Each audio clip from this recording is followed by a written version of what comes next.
ನಮಸ್ತೆ ಪ್ರೀತಿಯ ಸ್ನೇಹಿತರಿಗೆ, ನಮ್ಮ ಗುರು ಯೂಟ್ಯೂಬ್ ಚಾನಲ್ ಪ್ರೀತಿಪೂರ್ವಕವಾದ ಸ್ವಾಗತ. ಸ್ನೇಹಿತರೆ, ದಯವಿಟ್ಟು ನಮ್ಮ ಚಾನಲ್ ಅನ್ನು ಸಬ್ಸ್ಕ್ರೈಬ್ ಮಾಡಿ ಮತ್ತು ಬೆಲ್ ಬಟನ್ ಟಚ್ ಮಾಡಿ, ಜೊತೆಗೆ ಹೆಚ್ಚು ಜನಕ್ಕೆ ನಮ್ಮ ಚಾನಲ್ ವಿಡಿಯೋದ ಲಿಂಕ್ ಗಳನ್ನ ಶೇರ್ ಮಾಡಿ. ಸ್ನೇಹಿತರಿಗೆ, 10th ಸ್ಟ್ಯಾಂಡರ್ಡ್ ಸ್ಟೇಟ್ ಸಿಲೆಬಸ್ ನ ಸೋಷಿಯಲ್ ಸೈನ್ಸ್ ನಲ್ಲಿರುವಂತಹ ಜಿಯೋಗ್ರಫಿಯ ಸೆಕೆಂಡ್ ಲೆಸನ್ ಇಂಡಿಯಾ ಫಿಜಿಯೋಗ್ರಫಿ ಇದನ್ನು ಶುರು ಮಾಡೋಣ. ಸ್ನೇಹಿತರೆ, ಮೊದಲು ಫಿಜಿಯೋಗ್ರಫಿ ಅಂದ್ರೆ ಏನು ಅಂತ ಅರ್ಥ ಮಾಡ್ಕೊಳ್ರಿ. ಫಿಜಿಯೋಗ್ರಫಿ ಅಂದ್ರೆ it is A branch of geography which studies about the physical patterns of the earth. Mainly ಇದ್ರ ಬಗ್ಗೆ ಮುಖ್ಯವಾಗಿ ಸ್ಟಡಿ ಮಾಡೋದನ್ನ ನಾವು ಫಿಜಿಯೋಗ್ರಫಿ ಅಂತೀವಿ.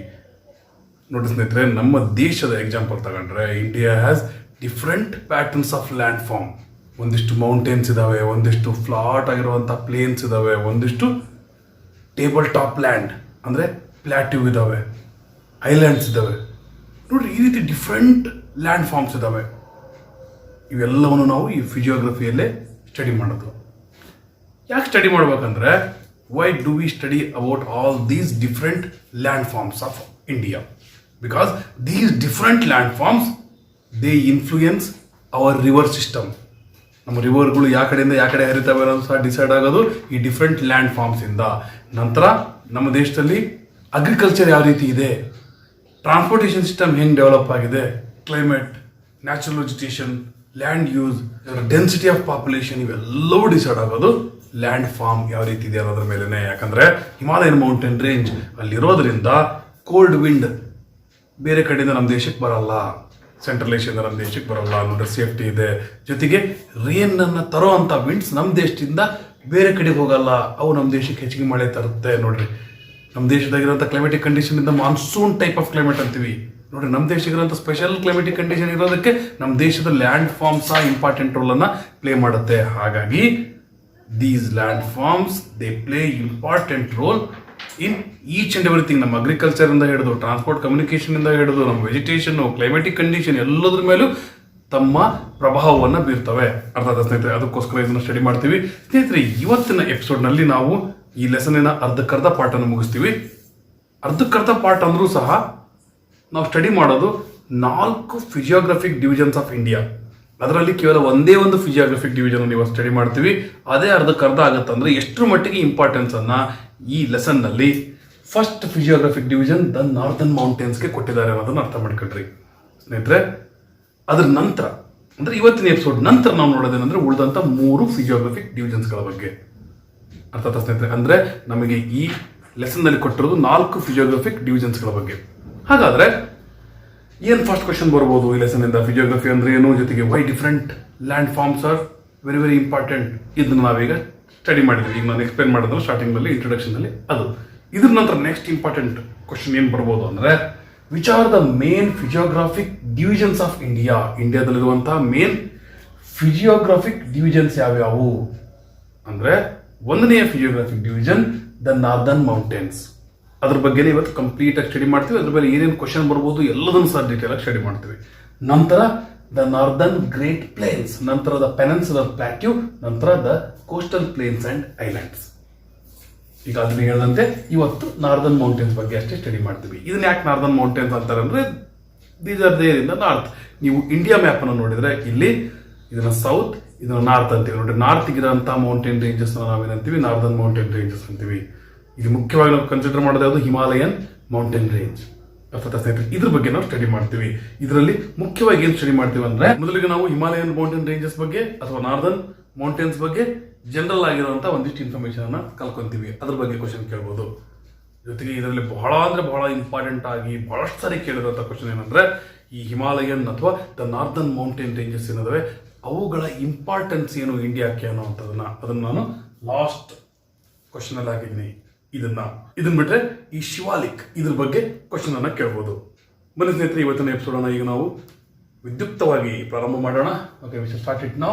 Which are the 3 main physiographic divisions of India? The northern mountains, the northern great plains, the peninsular plateau, the coastal plains and islands. Next, give an account about the northern mountains or Himalayan mountains. ಅದ್ರ ಬಗ್ಗೆ ನೀವು ಒಂದು account ಕೊಟ್ಟರೆ, general ಆಗಿ ಅಥವಾ brief ಆಗಿ ಅದ್ರ ಬಗ್ಗೆ ಬರೀರಿ ಅಂದ್ರೆ, ಡಿಟೇಲ್ ಆಗಿ ಎಲ್ಲರನ್ನೂ ಬರೀಬೇಕಾಗಿಲ್ಲ. ಏನೇನು ಬರೀಬೇಕು ಅಂತ ಹೇಳ್ತೀನಿ. ಮೊದಲಿಗೆ ಕಂಪ್ರೈಸ್ ದ ಹಿಮಾಲಯಾಸ್ ಅಂದ್ರೆ ಹಿಮಾಲಯನ್ ಮೌಂಟೇನ್ ರೇಂಜಸ್ ಅನ್ನು ಇದು ಒಳಗೊಂಡಿದೆ. ಇದು ಮೊದಲನೇ ಪಾಯಿಂಟ್ ಹೇಳ್ತೀರಿ. ನಾರ್ದನ್ ಮೌಂಟೇನ್ಸ್ ಬಗ್ಗೆ ಜನರಲ್ ಆಗಿ ಬರೆಯಕ್ಕೆ ಹೇಳಿದ್ರೆ. ನಂತರ they are the Young fold mountains. ನೋಡ್ರಿ, ದೇ ಆರ್ ಯಂಗ್. ಯಂಗ್ ಅಂತ ಹೆಂಗ್ ಹೇಳ್ತೀರಿ ಅಂದ್ರೆ, ಈಗ ಸಣ್ಣ ಮಕ್ಕಳು ಮೌಂಟೇನ್ಸ್ಗಳನ್ನು ಬಿಡಿಸ್ತಾರೆ ಅಂದರೆ ಬಿಡಿಸಿರ್ತಾರೆ. ಹೆಂಗೆ ಬಿಡಿಸ್ತಾರೆ? ಅವ್ರು ಬಿಡಿಸಿದಂಥ ಮೌಂಟೇನ್ ಹಿಂಗೆ ಇರ್ತದೆ. ಅದೇ ನಿಮಗೆ ಹೇಳಿದ್ರೆ ಹೆಂಗೆ ಬಿಡಿಸಿರ್ತೀರಿ? ನೀವು ಸ್ವಲ್ಪ ಈ ರೀತಿ ಬಿಡಿಸಿರ್ತೀರಿ.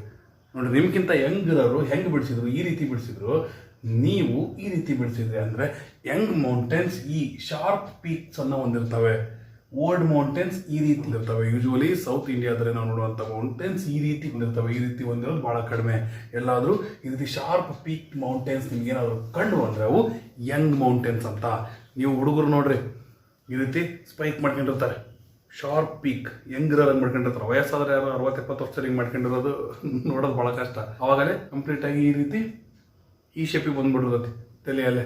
ಓಕೆ, ಯಾಕೆ ಹೇಳಿದ್ನಂದ್ರೆ these are young mountains with sharp peaks. ಅರ್ಥಾತ್ ಸ್ನೇಹಿತರೆ, these are fold mountains. Fold mountains ಅಂದರೆ ಈ ಭೂಮಿಯಲ್ಲಿರುವಂಥ ಟೆಕ್ಟಾನಿಕ್ ಪ್ಲೇಟ್ಸ್. ಇವುಗಳು ಒಂದು ಇನ್ನೊಂದ್ರ ಕಡೆ ಈ ರೀತಿ ಬಂದಾಗ ಅಲ್ಲಿ ಆಗುವಂಥ ಫೋಲ್ಡ್ ಆಗಿ ಆಗುವಂಥ ಮೌಂಟೇನ್ ನಾವು ಫೋಲ್ಡ್ ಮೌಂಟೇನ್ ಅಂತೀವಿ. ಅರ್ಥಾತ್ ಸ್ನೇಹಿತರೆ, ಈ ರೀತಿ ಇದು fold mountain and it is young mountain. ಯಾವುದು? The northern mountains are the Himalayas. They are young fold mountains. ಈ ಫೋಲ್ಡಿಂಗ್ನಿಂದ ಆಗಿರುವಂಥ ಮೌಂಟೇನ್ಸ್. ಅರ್ಥಾತ್ ಸ್ನೇಹಿತರೆ, ನಂತರ ಥರ್ಡ್ ಪಾಯಿಂಟ್ ಬರಬೇಕಂದ್ರೆ they are the highest in the world in respect of height. ಹೈಟನ್ನು ನಾವು ತಗೊಂಡ್ರೆ ಇವೇ ಪ್ರಪಂಚದಲ್ಲಿ ಭಾಳ ಅಂದರೆ ಭಾಳ ಹೈಟ್ ಇರುವಂಥದ್ದು. ಆಲ್ಪ್ಸ್ ಮೌಂಟೇನ್ಸ್, ಆ ರೀತಿ ಮೌಂಟೇನ್ಸ್ಗಳನ್ನು ನಾವು ಯುರೋಪ್ನಲ್ಲಿ ನೋಡ್ಬೋದು. ಆದರೆ ಇದರಷ್ಟು ಹೈಟ್ ಇಲ್ಲ. ಹೆಂಗೆ ಹೇಳ್ತೀರಿ ಸರ್ ಇವು ಪ್ರಪಂಚದಲ್ಲಿ ಭಾಳ ಹೈಟ್ ಇದಾವೆ ಅಂತ ಅಂದರೆ ಮೌಂಟ್ ಎವರೆಸ್ಟ್ ನೋಡ್ರಿ, ನಾರ್ದರ್ನ್ ಮೌಂಟೇನ್ಸ್ನಲ್ಲಿ ಇರೋದು ಅಥವಾ ಹಿಮಾಲಯನ್ ಮೌಂಟೇನ್ನ ಒಂದು ಪಾರ್ಟ್ ಅದು. 8848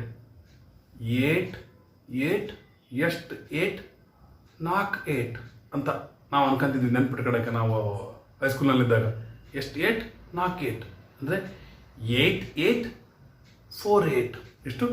8848 ಮೀಟರ್ಸ್ ಹೈಟ್ ಇರೋವಂಥ ಮೌಂಟ್ ಎವರೆಸ್ಟ್ ಅದು ಎಲ್ಲಿದೆ?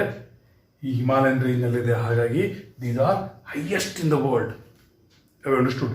ನಂತರ their width varies from 240 kilometer to 320 kilometer. ನಾನು ಹೇಳ್ತಿರೋದು ವಿಡ್ತು. ಅಗಲ ಎಷ್ಟು ಅಂದರೆ 320 ಕಿಲೋಮೀಟರ್ವರೆಗೂ. ಒಂದೊಂದು ಕಡೆಗೆ 214 ಇರ್ಬೋದು, ಇನ್ನೊಂದಿಷ್ಟು ಕಡೆಗೆ 320 ಕಿಲೋಮೀಟರ್. ದಾವಣಗೆರೆಯಿಂದ ನೀವು ಬೆಂಗಳೂರಿಗೆ ಹೋದ್ರೆ ಎಷ್ಟು ದೂರ ಆಗುತ್ತೋ ಅದಿಷ್ಟು ದೂರ ಬರೀ ಮೌಂಟೇನಿನ ಅಗಲ.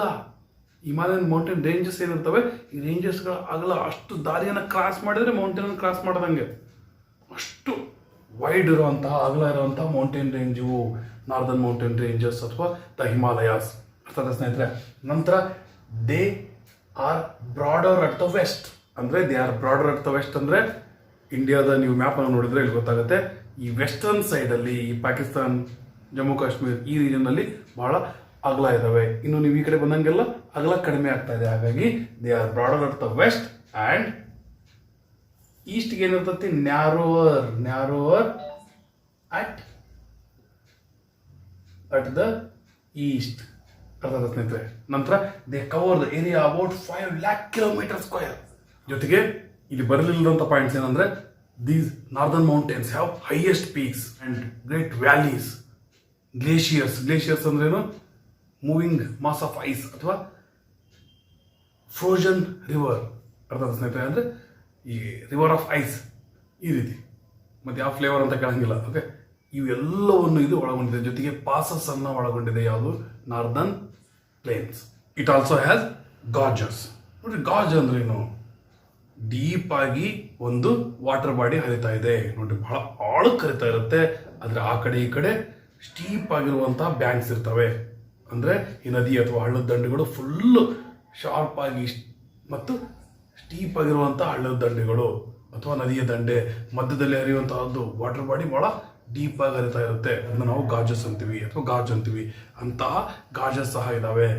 ಹಾಗಾದರೆ ಈ ಹಿಮಾಲಯನ್ ರೇಂಜಸ್ ಅಥವಾ ನಾರ್ದರ್ನ್ ಮೌಂಟೇನ್ ರೇಂಜಸ್ ಅವು ಎಷ್ಟರ ಮಟ್ಟಿಗಿದ್ದಾವೆ ಅಂತ ಅರ್ಥ ಮಾಡ್ಕೊಳ್ಳೋಕ್ಕೋಸ್ಕರ ಈ ಗಾಜ್ಗಳ ಎಕ್ಸಾಂಪಲ್ನ ಸಹ ನಾವು ನೋಡ್ಬೋದು ಈ ಟೆಕ್ಸ್ಟ್ ಬುಕ್ನಲ್ಲಿ. From Indus gorge to Brahmaputra gorge. ನೋಡ್ರಿ, ಅಲ್ಲಿಂದ ಅಲ್ಲಿವರೆಗೂ ಈ ಹಿಮಾಲಯನ್ ಮೌಂಟೇನ್ ರೇಂಜ್ನ ಎಕ್ಸ್ಟೆಂಟ್ ಇದೆ. ಇದನ್ನು ಸಹ ನಾವು ಅರ್ಥ ಮಾಡ್ಕೊಳ್ಬೋದು ಅಂತ ಸ್ನೇಹಿತರೆ. ಜೊತೆಗೆ ಇನ್ನೊಂದು ವಿಷಯ ಏನಂದರೆ ಟಿಬೆಟ್ ಕಡೆಗೆ ಅಂದರೆ ನಾರ್ತ್ ಕಡೆಗೆ ಇದು ಜೆಂಟಲ್ ಸ್ಲೋಪನ್ನು ಹೊಂದಿದೆ. ಅಂದರೆ ಈ ರೀತಿ ಸ್ಲೋಪ್, ಜೆಂಟಲ್ ಸ್ಲೋಪ್. ಅರ್ಥ? ಸಡನ್ ಆಗಿ ಈ ರೀತಿ ಸ್ಲೋಪ್ ಇಲ್ಲ. ಬಟ್ ಇಂಡಿಯಾ ಕಡೆಗೆ it has steep slope. Have understood? India ಕಡೆಗೆ ಸ್ಟೀಪ್ ಸ್ಲೋಪ್ ಇದೆ, ಈ ರೀತಿ ಸ್ಲೋಪ್ ಇದೆ. ಅದೇ ನಾರ್ತ್ ಟಿಬೆಟ್ ಕಡೆಗೆ ಜೆಂಟಲ್ ಸ್ಲೋಪ್ ಇದೆ.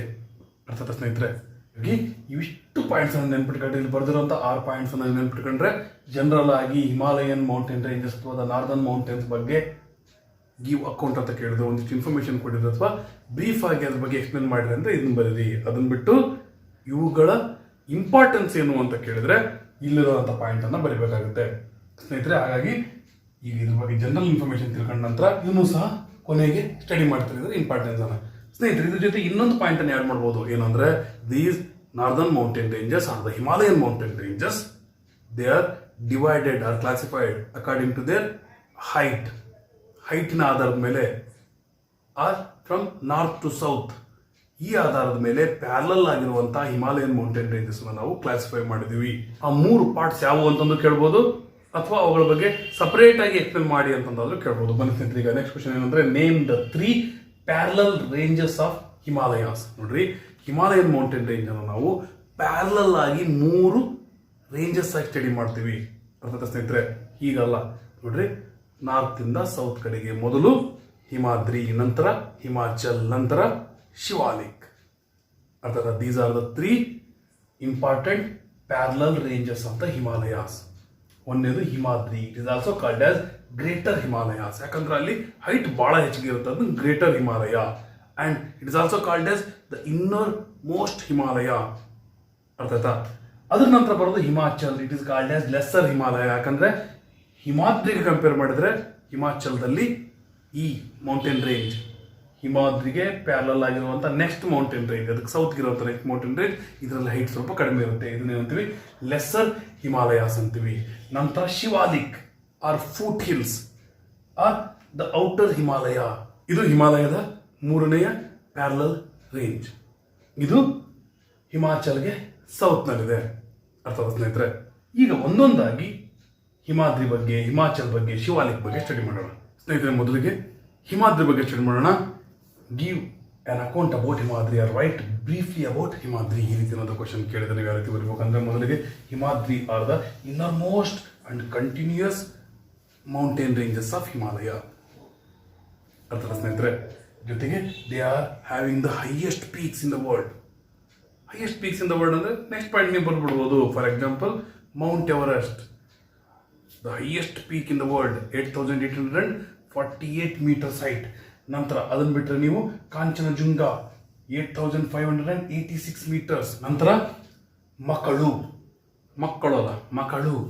8,481 meters ಹೈಟ್. ನಂತರ ನೀವು ಧೌಲಗಿರಿ ಅನ್ನೋಂಥದ್ದು ಇನ್ನೊಂದು ಮೌಂಟೇನ್ ರೇಂಜ್ ಬರುತ್ತೆ, ಅದು 8,172 meters. ಮತ್ತು ಮನಸ್ಲು, ಇದು 8,156 meters. ನಂತರ ನಂದಾದೇವಿ. ಈ ರೀತಿ ಇಂಪಾರ್ಟೆಂಟ್ ಆಗಿರುವಂತಹ ಬಹಳ ಹೈಯೆಸ್ಟ್ ಆಗಿರುವಂತಹ ಬಹಳ ಹೈಟ್ನಲ್ಲಿರುವಂತಹ ಪೀಕ್ಸ್ ಎಲ್ಲಿದ್ದಾವೆ? ಈ ಗ್ರೇಟರ್ ಹಿಮಾಲಯ ಅಥವಾ Himadri. Himadri is also called as greater Himalaya, or it is also called as the innermost Himalaya. It has highest peaks in the world. For example, Mount Everest, Kanchenjunga, ಇವುಗಳನ್ನು ನೀವು ಹೇಳ್ಬೋದು. ಅರ್ಥಾತ್ ಸ್ನೇಹಿತರೆ, ಇಷ್ಟು ನೆನಪಿಟ್ಕೊಂಡ್ರೆ ಸಾಕು. ಅದಕ್ಕೋಸ್ಕರ ಮನೇಲಿ ಇಂಪಾರ್ಟೆಂಟ್ ಆಗಿರುವಂಥ ಮೌಂಟೇನ್ ರೇಂಜಸ್ ಅಷ್ಟೇ ಹೇಳಿದ್ದೀನಿ. ಅರ್ಥಾತ್ ಜೊತೆಗೆ ನೋಡ್ರಿ, ದೇ ಆರ್ ಕಂಟಿನ್ಯೂಸ್ ಆಗಿರುವಂತಹ ಗ್ಯಾಪ್ ಮಧ್ಯದಲ್ಲಿ ಇಲ್ಲದೆ ಇರುವಂತಹ ಮೌಂಟೇನ್ ರೇಂಜಸ್ ಯಾವುದು? The greater Himalaya. ನಿಮಗೊಂದು ಡೌಟ್ ಬರ್ಬೋದು, ಇದನ್ನ ಯಾಕೆ ಹಿಮಾದ್ರಿ ಅಂತಾರೆ ಅಂದ್ರೆ, they are perennially snowbound, always they are covered with snow. ಸ್ನೇಹಿತರೆ, ಮೇಲೆ ಸ್ನೋ ಕವರ್ ಆಗಿರೋದ್ರಿಂದ ಎಲ್ಲಾ ಹೊತ್ತಿನಲ್ಲೂ ಅದು ಹಿಮದಿಂದ ಆವೃತ ಆಗಿರೋದ್ರಿಂದ ಅದನ್ನ ಹಿಮಾದ್ರಿ ಅಂತಾರೆ. ಅರ್ಥಾತ್ ಸ್ನೇಹಿತರೆ, they have number of glaciers. ಅಲ್ಲಿ ಬಹಳಷ್ಟು ಗ್ಲೇಷಿಯರ್ಸ್ ಇದಾವೆ. ಗ್ಲೇಷಿಯರ್ಸ್ ಅಂದ್ರೆ ಏನು? ಮೂವಿಂಗ್ ಮಾಸ್ ಆಫ್ ಐಸ್ ಅಥವಾ ರಿವರ್ ಆಫ್ ಐಸ್ ಈ ರೀತಿ ಹೇಳಿದ್ರೆ ಈ ರೀತಿಯ ಗ್ಲೇಷಿಯರ್ಸ್ ಬಹಳ ಇದಾವೆ. ಎಕ್ಸಾಂಪಲ್ ಹೇಳ್ಬೇಕಂದ್ರೆ ಫೇಮಸ್ ಇರೋದು Gangotri glacier and Yamunotri glaciers. These are there in Himadri ಅಥವಾ ಗ್ರೇಟರ್ ಹಿಮಾಲಯಾಸ್. ಇದರ ನಾರ್ತ್ ವೆಸ್ಟರ್ನ್ ಸೈಡ್ ನೋಡ್ರಿ, ನಾರ್ತ್ ಮತ್ತು ವೆಸ್ಟ್ ಈ ಕಡೆ ನೀವು ಸುಲಭವಾಗಿ ನೆನಪಿಟ್ಕೋಬೇಕಂದ್ರೆ ಈ ಕಾಶ್ಮೀರದಿಂದ ಆ ಕಡೆ ಪಾಕಿಸ್ತಾನ ಕಡೆ ಅಂತ ಅನ್ಕೋಬಹುದು. ಆ ಕಡೆ ಡೈರೆಕ್ಷನ್ ನಲ್ಲಿ ಇರುವಂತಹ ಈ ನಾರ್ದರ್ನ್ ಮೌಂಟೇನ್ ರೇಂಜಸ್ ನ ಪಾರ್ಟ್ ಅನ್ನು ನಾವೇನಂತೀವಿ? ಟ್ರಾನ್ಸ್ ಹಿಮಾಲಯಾಸ್ ಅಂತೀವಿ. ಅಲ್ಲೇ ನಮ್ಮ ಇಂಡಿಯಾದಲ್ಲಿರುವಂತಹ ಹೈಯೆಸ್ಟ್ ಪೀಕ್ ಯಾವುದು? K2 ಅಥವಾ ಮೌಂಟ್ ಗಾಡ್ವಿನ್ ಆಸ್ಟಿನ್. ಇದು ಇಂಡಿಯಾದಲ್ಲಿ ಬಹಳ ಹೈಯೆಸ್ಟ್ ಪೀಕ್. ಓಕೆ, ಇದು ಇಂಡಿಯಾದಲ್ಲಿ ಹೈಯೆಸ್ಟ್ ಪೀಕ್ ಅಂತಂದ್ರೆ ಇಡೀ ಪ್ರಪಂಚದಲ್ಲಿ ಯಾವುದು ಅಂದ್ರೆ ಮೌಂಟ್ ಎವರೆಸ್ಟ್ ನೋಡಿ. ಮೌಂಟ್ ಎವರೆಸ್ಟ್ ಅನ್ನ ನಮ್ಮ ದೇಶದಲ್ಲಿ ನಾವು ಅಥವಾ ಈ ಪ್ರಪಂಚದಲ್ಲಿ ಮೌಂಟ್ ಎವರೆಸ್ಟ್ ಅಂತ ಕರೆದ್ರೆ ನೇಪಾಳೀಸ್ ಇದನ್ನ ಏನಂತ ಕರೀತಾರೆ ಅಂದ್ರೆ ಸಾಗರ್ ಮಾತಾ ಅಂದ್ರೆ ಗಾಡೆಸ್ ಆಫ್ ಸ್ಕೈ ಅಂತ ಅಂತಾರೆ. ಜೊತೆಗೆ ಟಿಬೇಟಿಯನ್ಸ್ ಇದೇ ಮೌಂಟ್ ಎವರೆಸ್ಟ್ ಅನ್ನ ಚೋಮುಲುಂಗ್ಮಾ ಅಂತಾರೆ ನೋಡಿ. ಬೇರೆ ಬೇರೆ ಹೆಸರಿಂದ ಇದನ್ನ ಕರೀತಾರೆ. ಇದ್ರ ಬಗ್ಗೆ ನಾವು ಸ್ಟಡಿ ಮಾಡಿದ ನಂತರ ಹಿಮಾಚಲ್ ಬಗ್ಗೆ ಸ್ಟಡಿ ಮಾಡ್ತೀವಿ. ಎರಡನೆಯ parallel range of Himalayan mountains ಅಥವಾ ನಾರ್ದರ್ನ್ ಮೌಂಟೇನ್ಸ್ ನೋಡ್ರಿ. ನಾರ್ದರ್ನ್ ಮೌಂಟೇನ್ಸ್ ಮೊದಲನೇ ಪ್ಯಾರಲಲ್ ರೇಂಜ್ ಅದು ದ ಗ್ರೇಟರ್ ಹಿಮಾಲಯ ಅಥವಾ ಹಿಮಾದ್ರಿ. ಅದಕ್ಕೆ ಸೌತ್ ಇರುವಂತಹದ್ದು ನೆಕ್ಸ್ಟ್ ಪ್ಯಾರಲಲ್ ರೇಂಜ್ ಅದು ಹಿಮಾಚಲ್ ಅಥವಾ ದ ಲೆಸ್ಸರ್ ಹಿಮಾಲಯ. ನೋಡಿ ಸ್ನೇಹಿತರೆ, ಇದ್ರ ಬಗ್ಗೆ ಏನಾದ್ರು ಕ್ವಶನ್ಸ್ ಕೇಳಿದ್ರೆ ಯಾವ ರೀತಿ ನೀವು ಆನ್ಸರ್ ಹೇಳ್ಬೇಕು ನೋಡಿ. ಮೊದಲಿಗೆ they are located to the south of Himadri R the greater Himalaya. ಅದರ ಸೌತ್ ಇದೆನಾ? Okay, first point understood. Then they are 60 to 80 kilometers wide and 1500 to 4500 meter height. 60 to 80 kilometers width ನೋಡ್ರಿ. ಹಿಮಾದ್ರಿ ಆದಮೇಲೆ ಬರುವಂತ ನೆಕ್ಸ್ಟ್ ಮೌಂಟೇನ್ ರೇಂಜ್ ಹಿಮಾಚಲ್ ಅಥವಾ lesser Himalaya. ಇದರ width ಎಷ್ಟಿದೆ? 60 to 80 kilometers. 60 ಇಂದ 80 kilometers wide. ಜೊತೆಗೆ ಹೈಟ್ ಎಷ್ಟು ಅಂದ್ರೆ 1500 to 4500 ಮೀಟರ್ ಹೈಟ್. ಅರ್ಥ ಆಯ್ತಾ? ವಿಡ್ತ್ ಅನ್ನ ಕಿಲೋಮೀಟರ್ ಅಲ್ಲಿ ಕೊಟ್ಟಿದ್ವಿ, ಬಹಳ ಇದೆ ಅಂತ. ಹೈಟ್ ಅನ್ನ ಮೀಟರ್ ನಲ್ಲಿ ಕೊಟ್ಟಿದ್ದಾರೆ, ಕನ್ಫ್ಯೂಸ್ ಆಗಬಾರ್ದು. ಓಕೆ, ನಂತರ ನೆಕ್ಸ್ಟ್ ಪಾಯಿಂಟ್ ಏನ್ ಹೇಳ್ಬೋದು ಅಂದ್ರೆ it has important parallel ranges. ಇದರಲ್ಲಿ ಇಂಪಾರ್ಟೆಂಟ್ ಆಗಿರುವಂತಹ ಮೌಂಟೇನ್ ರೇಂಜಸ್ ಇದಾವೆ. ಅವು ಯಾವುವು ಅಂದ್ರೆ the Pir Panjal range, the Dhauladhar range, the Nagatiba range, Musri ಅಲ್ಲ Mussoorie, the Mahabharat range, the Darjeeling range. ನೋಡ್ರಿ, ರೇಂಜಸ್ ಗಳನ್ನ ಹೇಳ್ಬೇಕಾದ್ರೆ ಹಿಂದೆ ಡೆಫಿನಿಟ್ ಆರ್ಟಿಕಲ್ ದಾ ಬಳಸ್ತೀವಿ. ಓಕೆ, ಅದನ್ನ ನೆನ್ಪಿಟ್ಕೊಂಡಿರ್ಬೇಕು ನೋಡಿ. ಜೊತೆಗೆ ಗ್ರಾಮರ್ ನ ಒಂದು ಪಾಯಿಂಟ್ ಅಂತ ಕಲಿಬಹುದು. ಓಕೆ, ಇವುಗಳು ಇಂಪಾರ್ಟೆಂಟ್ ಪ್ಯಾರಲಲ್ ರೇಂಜಸ್. ಯಾವುದು? ಈ ಲೆಸ್ಸರ್ ಹಿಮಾಲಯ ಅಥವಾ ಹಿಮಾಚಲ್ ಅಲ್ಲಿರುವಂತಹ ಪ್ಯಾರಲಲ್ ರೇಂಜಸ್ ಯಾವ ಇಂಪಾರ್ಟೆಂಟ್ ಆಗಿರುವಂತ ನಿಮ್ಗೆಲ್ಲ ನೆನ್ಪಿಟ್ಕೊಂಡಿಲ್ಲ ಅಂದ್ರೂ ಸಹ ಪಿರ್ಪಾಂಜಲ್, ಧೌಲಾಧಾರ್, ನಾಗಾಟಿಬಾ ಇಂತ ಒಂದು 2-3 ನೆನ್ಪಿಟ್ಕೊಂಡ್ರು ಸಾಕು. ಈ ಲೆಸ್ಸರ್ ಹಿಮಾಲಯಸ್ ಕೇವಲ ಪ್ಯಾರಲಲ್ ರೇಂಜಸ್ ಅಷ್ಟೇ ಫೇಮಸ್ ಅಲ್ಲ, ಅದಕ್ಕಿಂತ ಹೆಚ್ಚಿಗೆ ಫೇಮಸ್ ಇರೋದು ವ್ಯಾಲೀಸ್ ಗಳಿಗೆ ಮತ್ತು ಹಿಲ್ ಸ್ಟೇಷನ್ ಗಳಿಗೆ. ಹಾಗಾಗಿ ಇಂಪಾರ್ಟೆಂಟ್ ವ್ಯಾಲೀಸ್ ಯಾವುವು ಅಂದ್ರೆ Kashmir valleys, the Kashmir valleys, the Kullu valleys, the Kangra valleys, ಇವುಗಳು ಇಂಪಾರ್ಟೆಂಟ್ ಆಗಿರುವಂತ ವ್ಯಾಲೀಸ್. ನಂತರ it is famous for hill stations also. ಯಾವ್ಯಾವ ಹಿಲ್ ಸ್ಟೇಷನ್ಸ್ ಫೇಮಸ್ ಅಂದ್ರೆ ಶಿಮ್ಲಾ, ರಾಣಿಖೇಟ್, ಮಸೂರಿ, ನೈನಿತಾಲ್, ಡಾರ್ಜಿಲಿಂಗ್ ಇವೆಲ್ಲ ಸಹ ಇಂಪಾರ್ಟೆಂಟ್ ಆಗಿರುವಂತಹ ಹಿಲ್ ಸ್ಟೇಷನ್ಸ್. ಜೊತೆಗೆ ಟೂರಿಸ್ಟ್ ಸ್ಪಾಟ್ ಸಹ ಅಂತ ಹೇಳ್ಬೋದು. ಇದಿಷ್ಟು ಇನ್ಫಾರ್ಮೇಶನ್ ನಾವು ಹಿಮಾಚಲ್ ಬಗ್ಗೆ ಬರಿತೀವಿ ನೋಡಿ. ಹಿಮಾಚಲ್ ಬಗ್ಗೆ ಏನ್ ಬರಿತೀವಿ? It is also called as lesser Himalayas, or lesser Himalayas are also called as Himachal. Okay, they are located to the south of Himadri. Nantara their width is 60 to 80 kilometers and their height is 1500 to 4500 meters. And then important parallel ranges Pirpanjal, Dhauladhar, Nagatiba, Mussoorie, Mahabharat ಮತ್ತು Darjeeling. Important valleys which are there in Himachal, that is Kashmir, Kangra and Kulu valley. ನಂತರ important hill stations ಇಲ್ಲಿ ಶಿಮ್ಲಾ, ರಾಣಿಖೇಟ್, ಮಸೂರಿ, ನೈನಿತಾಲ್ ಮತ್ತು ಡಾರ್ಜಿಲಿಂಗ್. ನಂತರ ನೋಡೋದು Shivalik hills. These are outermost hills. ನೋಡ್ರಿ, ಹಿಮಾದ್ರಿಗೆ ಸೌತ್ಗೆ ಹಿಮಾಚಲ್ ಇದೆ ಅಂದ್ರೆ ಹಿಮಾಚಲ್ಗೆ ಸೌತ್ಗೆ ಶಿವಾಲಿಕ್ ಇದೆ. ಹಿಮಾದ್ರಿ ಹಿಮಾಚಲ್ಕ್ಕಿಂತ ಶಿವಾಲಿಕ್ ಬಹಳ ಅಂದ್ರೆ ಬಹಳ ಇಂಪಾರ್ಟೆಂಟ್.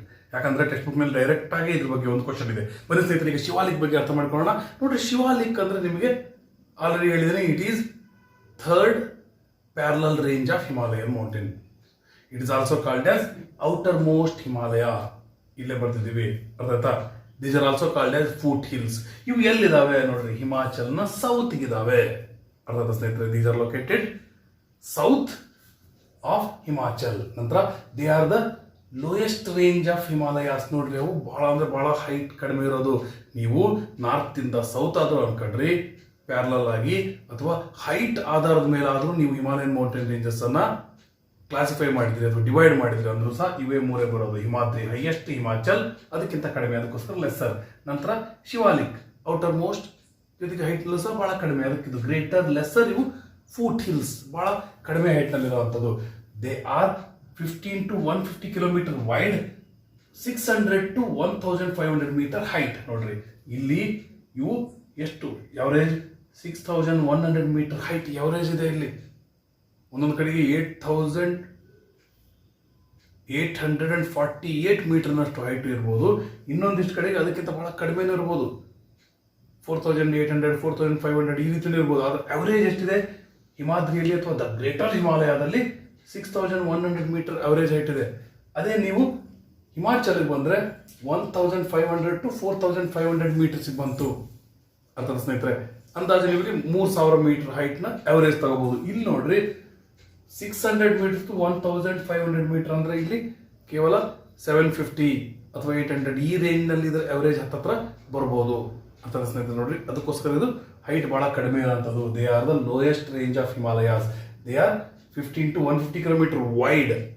ನಂತರ ಹೈಟ್ 600 to 1500 ಮೀಟರ್. ಅರ್ಥದ ಸ್ನೇಹಿತರೆ, ನಂತರ ನೋಡಿ they extend from Jammu Kashmir to Arunachal Pradesh. Jammu ಕಾಶ್ಮೀರದಿಂದ ಅರುಣಾಚಲ್ ಪ್ರದೇಶವರೆಗೂ ಇವಿದಾವೆ. ನಂತರ they have flat bottom longitudinal structure valleys known as doons. ನೋಡ್ರಿ, ನಾರ್ಮಲ್ ವ್ಯಾಲೀಸ್ಗಿಂತ ಶಿವಾಲಿಕ್ನಲ್ಲಿರುವಂತಹ ಫ್ಲಾಟ್ ಬಾಟಮ್ನ ವ್ಯಾಲಿಗಳನ್ನ ಏನಂತೀವಿ, ಇವುಗಳನ್ನ ಡೂನ್ಸ್ ಅಂತೀವಿ ಅಥವಾ ಡೂನ್ಸ್ ಅಂತಾರೆ. ಶಿವಾಲಿಕ್ನಲ್ಲಿರುವಂತಹ ಸ್ಪೆಷಲ್ ಟೈಪ್ ಆಫ್ ವ್ಯಾಲೀಸ್ ಅಂತ ಅನ್ಕೋಬಹುದು. These are called as doons. Example ಅಂದ್ರೆ ಪತ್ಲಿ ಡೂನ್, ಕೊಟ್ಲಿ ಡೂನ್, ಕೊತ್ರಿ ಡೂನ್. ಇಂಪಾರ್ಟೆಂಟ್ ಆಗಿರೋದಾದ್ರೆ ಡೆಹ್ರಾಡ್ಯೂನ್. ಇವುಗಳು ಬಹಳ ಇಂಪಾರ್ಟೆಂಟ್ ಆಗಿರುವಂತಹ ಶಿವಾಲಿಕ್ನಲ್ಲಿರುವಂತಹ ಸ್ಪೆಷಲ್ ಟೈಪ್ ಆಫ್ ವ್ಯಾಲೀಸ್, ಅವುಗಳನ್ನ ಡ್ಯೂನ್ ಅಂತೀವಿ. ಹಾಗಾಗಿ ಡೆಹ್ರಾಡ್ಯೂನ್. ಓಕೆ, ಇದಿಷ್ಟು ನಾವು ಶಿವಾಲಿಕ್ ಬಗ್ಗೆ ನೋಡಿದ್ವಿ. ಶಿವಾಲಿಕ್ಕಿಗೆ ಇನ್ನೊಂದ್ಸರಿ ಹೇಳ್ತೀನಿ ಅಂದ್ರೆ these are the outermost ranges. These are also called as foothills and they are located south to Himachal and then they are the lowest range of Himalaya. ಹಿಮಾಲಯದಲ್ಲಿರುವಂಥ ಬಹಳ ಕಡಿಮೆ ಹೈಟ್ ಇರುವಂಥದ್ದು ಇದೆ. ನಂತರ ಮಿಡಲ್ ಹೈಟ್ ಅಂದ್ರೆ ಹಿಮಾಚಲ್, ಹೈಯೆಸ್ಟ್ ಅಂದ್ರೆ greater Himalayas ಅಥವಾ ಹಿಮಾದ್ರಿ. ನಂತರ 15 to 150 kilometre wide, 600 to 1500 metre height. They extend from Jammu and Kashmir to Arunachal Pradesh. They have longitudinal bottom structures, they have flat bottom longitudinal structure valleys known as doons. Example Dehradun. ಇದು ನಂತರ ಕೊನೆಯ ಕಾನ್ಸೆಪ್ಟ್ ಇವತ್ತಿನ ವಿಡಿಯೋದಲ್ಲಿ ಇರುವಂಥದ್ದು ಅದೇನಂದ್ರೆ state the importance of the northern mountains. Northern mountains importance ಏನು ನೋಡಿ ಸ್ನೇಹಿತರೆ, ಈ ಹಿಮಾಲಯನ್ ಮೌಂಟೇನ್ ರೇಂಜ್ ನಮಗೆ ನಾರ್ತ್ನಲ್ಲಿ ಇರೋದ್ರಿಂದ ಏನೇನು ಇಂಪಾರ್ಟೆನ್ಸ್ ಅಂತ ನೀವು ಅರ್ಥ ಮಾಡ್ಕೊಂಡ್ರೆ ಬಹಳ ಅಂದರೆ ಬಹಳ ಇನ್ಸ್ಪೈರ್ ಆಗ್ತೀರಿ. ಹಿಮಾಲಯನ್ ಮೌಂಟೇನ್ ರೇಂಜ್ ಬಗ್ಗೆ ಬಹಳ ನಮಗೆ ರೆಸ್ಪೆಕ್ಟ್ ಬರುತ್ತೆ ಅಂತ ಹೇಳ್ಬೋದು. ಮೊದಲನೇ ಪಾಯಿಂಟ್ ಏನಂದ್ರೆ they act as natural frontier. Frontier ಅಂದ್ರೆ ಬಾರ್ಡರ್. ಚೈನಾಕ್ಕೆ ಅವ್ರ ದೇಶದವರು ಅವರು ಒಂದು ಚೈನಾದ ಮಹಾಗೋಡೆಯನ್ನ, ಗ್ರೇಟ್ ವಾಲ್ ಆಫ್ ಚೈನಾವನ್ನ ಕಟ್ಕೊಳ್ಬೇಕಾಯ್ತು. ಬಟ್ ನಮ್ಮ ದೇಶಕ್ಕೆ ಮಹಾಗೋಡೆಯನ್ನ ದೇವರೇ ಸೃಷ್ಟಿ ಮಾಡಿಬಿಟ್ಬಿಟ್ಟಿದ್ದಾನೆ ಈ ಹಿಮಾಲಯನ್ ಅಥವಾ ನಾರ್ದರ್ನ್ ಮೌಂಟೇನ್ಸ್ ಅನ್ನೇ. They are the natural frontiers. They are the natural boundaries of our nation which will protect India from foreign invasion. ನೋಡ್ರಿ, ಬೇರೆ ದೇಶದಿಂದ ಬಂದು ನಮ್ಮ ದೇಶ ಮೇಲೆ ಅಟ್ಯಾಕ್ ಮಾಡೋದನ್ನ ಇದು ಅವಾಯ್ಡ್ ಮಾಡುವಂಥ ಒಂದು ನ್ಯಾಚುರಲ್ ವಾಲ್ ಕೆಲಸ, ನೈಸರ್ಗಿಕವಾದಂಥ ಒಂದು ತಡೆಗೋಡೆ ಕೆಲಸವನ್ನು ದೊಡ್ಡದು. ಎಷ್ಟು ನಮ್ಮ ಮನುಷ್ಯರ ಕಟ್ಟಿದ್ರೆ ಎಷ್ಟು ಕಟ್ಬೋದು. ಇದು ನೋಡ್ರಿ 8 ಕಿಲೋಮೀಟರ್ಗಿಂತ ಹೆಚ್ಚಿಗೆ ಹೈಟ್ ಇರೋಂತಹ ಒಂದು ವಾಲ್ ಕಟ್ಟಕ್ಕಾಗತ್ತಾ? 240 320 ಕಿಲೋಮೀಟರ್ನಷ್ಟು ಅಗಲ ಇರುವಂತಹ ಒಂದು ಗೋಡೆಯನ್ನು ಕಟ್ಟಕ್ಕಾಗತ್ತ? ಅಂತಹ ಒಂದು ಅದ್ಭುತವಾದಂತಹ ನ್ಯಾಚುರಲ್ ಫ್ರಂಟಿಯರ್ ಆಗಿ ಸಹ ಇದು ಕೆಲಸ ಮಾಡುತ್ತೆ. ನಂತರ second, they prevent cold winds which are coming from central Asia. Central ಏಷ್ಯಾದ ಬರುವಂಥ ಕೋಲ್ಡ್ ವಿಂಡ್ಸ್ ಎಲ್ಲ ಸ್ಟಾಪ್ ಮಾಡುತ್ತೆ. ಅಲ್ಲಿಂದ ಏನಾದ್ರು ಕೋಲ್ಡ್ ವಿಂಡ್ ಬಂದಿದ್ರೆ ನಾವೆಲ್ಲ ಸ್ಟ್ರಕ್ ಆಗ್ಬಿಡ್ತಿದ್ವಿ ಅಥವಾ ಫ್ರೀಸ್ ಆಗ್ಬಿಡ್ತಿದ್ವಿ. ಆದರೆ ಕೋಲ್ಡ್ ವಿಂಡ್ ನಮ್ಮ ದೇಶಕ್ಕೆ ಏನು ತೊಂದರೆ ಕೊಡ್ಬೋದು ಅದನ್ನ ಸ್ಟಾಪ್ ಮಾಡ್ತು. ಅಂತ ಒಂದು ಅದ್ಭುತವಾದಂಥ ಕೆಲಸವನ್ನು ನಮ್ಮ ಹಿಮಾಲಯನ್ ಮೌಂಟೇನ್ ರೇಂಜ್ ಮಾಡುತ್ತೆ. ನೋಡ್ರಿ, ಅಲ್ಲಿಂದ ಬರುವಂಥ ಕೋಲ್ಡ್ ವಿಂಡ್ ಅನ್ನು ಸ್ಟಾಪ್ ಮಾಡುತ್ತೆ. ನಮ್ಮ ದೇಶದಿಂದ ಹೋಗುವಂತಹ ರೇನ್ ಬೇರಿಂಗ್ ವಿಂಡ್ ಅಂದ್ರೆ ಮಳೆಯನ್ನು ಸುರಿಸುವಂಥ ವಿಂಡ್ಸ್ ಅನ್ನ ಅಬ್ಸ್ಟ್ರಕ್ಟ್ ಮಾಡುತ್ತೆ, ಅಂದ್ರೆ ಸ್ಟಾಪ್ ಮಾಡುತ್ತೆ. ನೋಡ್ರಿ, ಇಲ್ಲಿ ನೋಡ್ಬೋದು, ಸಮುದ್ರದ ಮೇಲಿಂದ ಬರುವಂತಹ ಈ ವಿಂಡ್ಸ್ ಏನ್ ಮಾಡ್ತವೆ, ಮಳೆಯನ್ನು ತರುವಂತಹ ಮೋಡಗಳನ್ನು ತಗೊಂಡು ಹೋಗ್ತಾ ಇರ್ತವೆ. ಅಕಸ್ಮಾತ್ ಹಿಮಾಲಯನ್ ಮೌಂಟೇನ್ ರೇಂಜ್ ಇಲ್ಲ ಅಂದ್ರೆ ಏನಾಗ್ತಿತ್ತು, ಸೀದಾ ಪಾಸ್ ಆಗಿ ಬೇರೆ ದೇಶಕ್ಕೆ ಹೋಗ್ಬಿಡ್ತಿತ್ತು, ಅಲ್ಲೆಲ್ಲ ಮಳೆ ಬರ್ತಿತ್ತು. ಆದರೆ ಅದನ್ನ ಸ್ಟಾಪ್ ಮಾಡಿ ಮಳೆ ಬರುವಂತಹ ವಿಂಡ್ಸ್ ಅನ್ನ, ಅಂದ್ರೆ ಮಳೆ ಬರುವಂತಹ ಕ್ಲೌಡ್ಸ್ ಇರುವಂತ ವಿಂಡ್ಸ್ ಅನ್ನ ಸ್ಟಾಪ್ ಮಾಡಿ ನಮ್ಮ ದೇಶಕ್ಕೆ ಮಳೆ ಬರ್ತದೆ. They attract rain bearing winds and cause heavy rainfall. ನೋಡಿ, ಇದು ಸಹ ಹಿಮಾಲಯನ್ ಮೌಂಟೇನ್ ರೇಂಜಿನ ಇನ್ನೊಂದು ಇಂಪಾರ್ಟೆನ್ಸ್. ನಂತರ they are the storehouse of many minerals. ಬಹಳಷ್ಟು ಮಿನರಲ್ಸ್ಗಳು ಹಿಮಾಲಯನ್ ಮೌಂಟೇನ್ ರೇಂಜಸ್ ಅಲ್ಲಿ ಇದಾವೆ. ಹಾಗಾಗಿ it is also storehouse of minerals and then they are the birthplace of many rivers and waterfalls. ನೋಡ್ರಿ, Himalayan mountain range ಅಥವಾ the northern mountains, ಇಲ್ಲೇ ಬಹಳಷ್ಟು ರಿವರ್ಗಳು ಹುಡ್ತವೆ. ನೀವು Ganga river, Yamuna river, Brahmaputra river, ಮತ್ತೆ ಇಂಡಸ್ ಅಥವಾ ಸಿಂಧೂ ರಿವರ್, ಇವುಗಳ ಯಾವುದನ್ನೇ ಎಕ್ಸಾಂಪಲ್ ತಗೊಂಡ್ರು ಸಹ ಅವೆಲ್ಲ ಹುಟ್ಟೋದಲ್ಲಿ ಈ ನಾರ್ದರ್ನ್ ಮೌಂಟೇನ್ಸ್ ಅಥವಾ ಹಿಮಾಲಯದಲ್ಲಿ. ಹಾಗಾಗಿ Himalaya place very very important roll, are the northern mountains they play very very important role for our country.